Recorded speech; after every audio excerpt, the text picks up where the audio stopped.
Hello! In this video I will show you how to perform hard reset through settings on POCO F7 Ultra. So you have to start by opening your settings application, then click on About Phone, and now you have to scroll down. Then click on Factory Reset, and then you have to scroll down again and click on Erase All Data. Now you have to draw your lock screen pattern and then click on Factory Reset. And here you have to wait for 10 seconds and then you will have to click Next.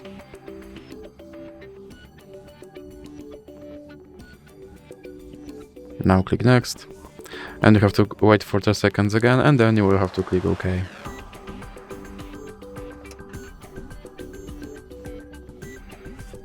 And click OK.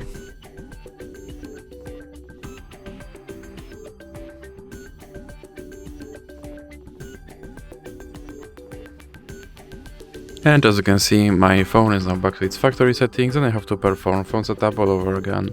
So that's it for this video. If you liked it, please remember to leave a like and subscribe.